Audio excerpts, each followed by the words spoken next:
At my daughter's sweet 16, I was pulling out trash bags when my ex-wife's new husband handed me an envelope. Inside was a bill, food, venue, decorations, $12,360. Since you didn't help plan, you can help pay. My daughter opened her gift from him, a brand new BMW. She looked at me and said, maybe if you were more successful, you'd actually matter today.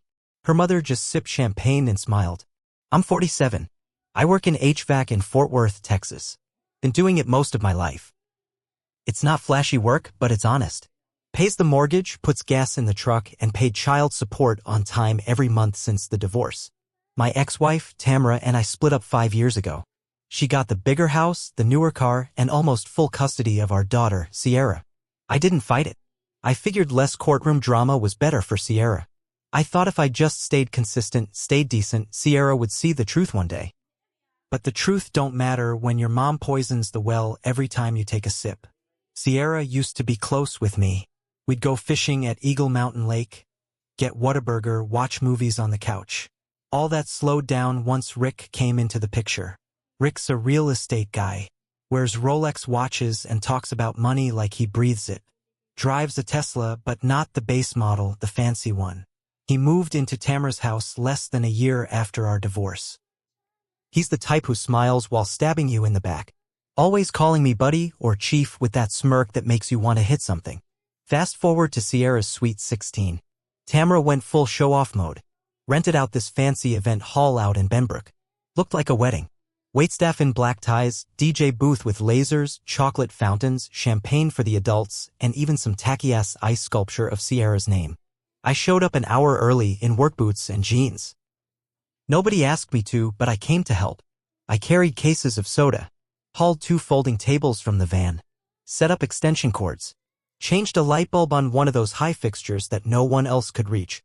I even helped the bartender fix a clogged tap line. No one said thank you. Not once. About halfway through the night, I was behind the building tossing out trash. I'd already made 5 trips. The bags were heavy, full of half-eaten food and plastic cups. That's when Rick walks up to me. White shirt, tan slacks, stupid sunglasses even though it's 7:30 and the sun's going down. He's got a drink in one hand and a white envelope in the other. Hey, partner, he says with that smirk. Figured I'd give this to you now. Don't want to forget. I wipe my hands on my pants and take the envelope. Inside is a typed bill. Food, $5,200 venue, $4,000 decorations, $1,800 miscellaneous, $1,360 total, $12,360 at the bottom, in blue ink. It says, since you didn't help plan, you can help pay. I don't say a word. Just look at him. He smiles, clinks his glass to mine, even though I'm holding a trash bag, and walks off. I stuff the envelope in my jacket. Head back inside. It gets worse. Tamara clinks her glass and tells everyone it's time for gifts. People gather around. Sierra's glowing, like she's the queen of Texas. I hand her a small box. It's a silver bracelet, custom-made, with her initials and the day she was born engraved on the inside. I saved for 2 months. Not flashy, but real. She opens it, looks at it for maybe 2 seconds. No smile. No thank you. Just puts it back in the box and slides it on the table. Then Rick walks over with a little black fob on a keyring. She screams, "Is this real?" Tamara nods, beaming. "Go look outside, baby." Everyone follows her. I stay behind. I already know what's coming. She runs out. There it is. A brand new BMW X1 parked in the circular drive with a pink bow on it. She hugs Rick. Screams again. Everyone claps. Then she turns to me and says, loud and clear, maybe if you were more successful, you'd actually matter today. Laughter. Champagne glasses clink. Tamara raises hers and sips it while staring me dead in the face. That moment didn't just hurt. It hollowed me out. I didn't cause a scene. Didn't say a word. I just walked out, got in my truck, and drove home. I sat in my driveway for over an hour, staring at the garage door. All those years of working, saving, showing up, and that's how they saw me. Less than. That's when something inside me flipped. I didn't want revenge right then, but I decided I would. And I wasn't going to yell or fight or beg. I was going to change everything, starting with myself. I stopped calling Sierra after that night. Not out of anger. Out of self-respect. She didn't call me either. A month went by. Then 2. The silence stretched. I still paid my child support like clockwork. Still dropped off birthday cards and Christmas gifts at the door. But I stopped begging to be included. And then I started building. I got a second certification, commercial refrigeration. Took night classes and worked weekends for extra pay. I stopped watching TV and started saving every spare dollar. I picked up a second job doing duct cleaning for a guy out in Arlington who didn't ask questions and paid in cash. I cut out fast food. Sold my old fishing boat. Downgraded my truck to a used Chevy with 190,000 miles. For 18 months, I lived like I was broke. Because I was temporarily. Tamara, on the other hand, kept showing off online. Photos of them at Cabo. Ski trips in Breckenridge. Rick standing next to a leased Mercedes acting like he bought it outright. Sierra at designer stores in Dallas with bags in both hands. They were so sure they'd won. But Rick was dumb. Flashy dumb. I knew he was stretching himself thin. People like him don't believe bills are real until they bite. And I had a feeling his little empire was built on sand. I decided to check. A buddy of mine from high school works in banking compliance. He owes me a favor from years back. Helped him rebuild his furnace for free during a cold snap. I asked him to poke around. Just casual. Turns out Rick had 3 LLCs, all barely in good standing. Credit cards tied to each one. All used to shuffle debt back and forth like a shell game. One business, Metro Property Solutions, was being sued for breach of contract by a couple out in Denton. So I waited.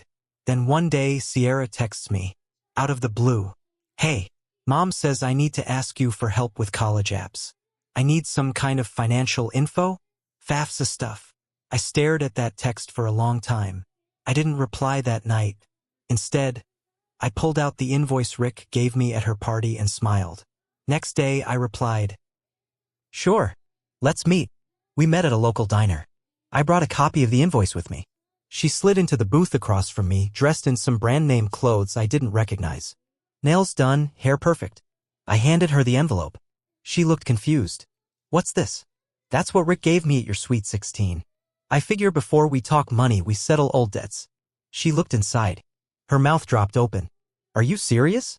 You told me I didn't matter that day. You said maybe if I was more successful, I'd matter." Her face turned red. "I was a kid. I didn't mean it like that." "I know. But you said it in front of everyone. And no one told you not to." She slid the paper back. "I don't have that kind of money." "Didn't think you did. But you can pay me in truth." "What does that mean?" "I want to know everything. How Rick makes his money. What kind of business deals he talks about at home. What he says when he thinks no one's listening." She hesitated. "You want me to spy on them?" "I want you to tell me the truth. That's it." She sat back, crossed her arms. "Why?" "Because I'm tired of being treated like trash while the people who stepped on me get away with it." And then she did something I didn't expect. She leaned forward and started talking. Turns out Sierra had been watching more than I realized. Rick liked to brag. Loudly. After a couple of bourbons, he'd talk on speakerphone in the kitchen about deals he had fixed or manipulated. She didn't always understand the details, but she remembered names, property addresses, dates. She told me about a duplex in East Fort Worth that Rick sold twice. Once to a shell company he owned, then again to a young couple for almost double, claiming full renovation. Except the plumbing still leaked, and the water heater had been patched together with duct tape and lies. Then there was the investment club he ran with 3 other guys, all of them funneling investor money into fake home flips. They'd stage the homes, Photoshop the listings, and use fake bids to drive up value before cashing out. Last week, Sierra said he told someone it's not fraud unless they call the cops. Then he laughed. I took notes on everything she said. But I didn't go to the cops. Not yet. I went to a guy I used to work with, Frank Delgado, who now flips houses legally. He's smart. Quiet. Keeps receipts. I told him what I had. He asked if I was serious. I told him dead serious. Frank made a few calls. Looked into public records. Found 3 sales Rick had filed that looked off. Same contractor license number used under 2 different names. Same permits issued from 2 counties, but with different project managers. Frank smiled and said, "We've got enough to blow a hole in him." But he wasn't done. He had a friend in local media. Melanie Ruiz, an investigative reporter for Channel 8 in Dallas. Melanie lived for stories like this. She'd done exposés on shady contractors and nursing home fraud. We set up a meeting. 2 weeks later, Melanie had documents, photos, testimonies, and Sierra agreed to go on record, anonymously as Rick's stepdaughter. The story aired on a Thursday night. Headline: Luxury Flips or Financial Traps. A deep dive into Rick Meyer and Metro Properties' dirty deeds. It was brutal. They showed side-by-side photos of houses he claimed were fully remodeled with hidden damage, rotted wood, mold, bad wiring. They interviewed a young couple who lost their savings trying to fix what Rick left behind. They even aired audio clips, one where Rick joked, "If the drywall covers it, it's not a problem." Tamara called me that night, screaming, "You did this, didn't you? You sick bastard." I didn't answer. I just hung up and let her scream into the dial tone. By Monday, the state licensing board had opened a full investigation. Rick's accounts were frozen. His business license was suspended. Sierra moved in with me 2 weeks later. Said she was tired of being in a house built on lies. She didn't apologize in words, but she cleaned my kitchen every night. Started helping with bills. Got a part-time job. One night, we were watching TV when she said, "You might not have bought me a BMW, but you gave me something better." I looked at her. She said, "You told the truth. You stood up for yourself. And me." But it wasn't over. Because Tamara wasn't done. Not by a long shot. A week after the news aired, Tamara filed a motion to take me back to court. Her claim? Emotional distress caused by my interference in her marriage. She said Sierra had been manipulated by me to lie and that I had colluded with a reporter to ruin Rick's reputation. She wanted to reverse custody. She wanted full control over Sierra again. And she wanted damages $50,000. I showed the papers to Sierra. She stared at them for a long time. Then she said, "I'm going to testify." I told her she didn't have to. That she didn't owe me anything. She said, "No, I owe me." I let her twist me up for years. I want to say what happened. Court was set for April. It wasn't criminal, it was civil, but it still mattered. The judge was the same one who oversaw our divorce. Tamara showed up with a fancy lawyer. Her face was tight, drawn, like she hadn't slept in days. Rick wasn't with her, he was under investigation and facing potential charges. Word was he'd skipped town the week after the second news report hit. When it was Sierra's turn, she stood up, looked right at the judge, and said, "My mom raised me to think my dad was weak. She said he wasn't good enough. That he was a joke." She laughed at him in front of me. I repeated it. I believed it. And I was wrong. She told the court everything. How I was the one who showed up for years. Quietly. Without thanks. Without applause. How Tamara mocked me, how Rick flaunted money he didn't have, and how I never once tried to poison Sierra's view of them even when they were doing it to me. Then she handed over the invoice Rick had given me at the Sweet 16. Still in that same white envelope. The courtroom was silent. The judge looked at Tamara and said, "You should have burned this. Instead, you brought gasoline." Tamara's case got tossed. Not only that, the judge ordered her to cover my legal fees. $12,360. I laughed out loud in court. Sierra squeezed my hand. That night, we went home and sat on the porch. We didn't say much, just looked at the sky. She said, "I think I was scared to admit you were the better parent. Because if I did, I'd have to face what I said that night." I told her, "You were 16. You didn't know better. I didn't either once." Then she handed me a box. Inside was a silver bracelet. On the inside it was engraved, "You always mattered." I teared up. Not gonna lie. But here's the real ending. 6 months later, Rick was arrested in Arizona under a fake name. He was using someone else's social security number to open accounts. Wire fraud.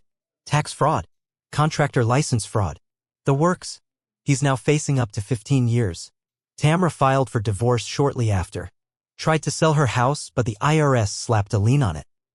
Turns out Rick had put it in his business's name for tax purposes. She now lives in a small rental 2 blocks from a strip mall. I drive by sometimes, not to gloat, just to remind myself what happens when people think good men are weak. They learn the hard way that we're just patient. And one day we stop carrying the trash and take out the whole damn system instead.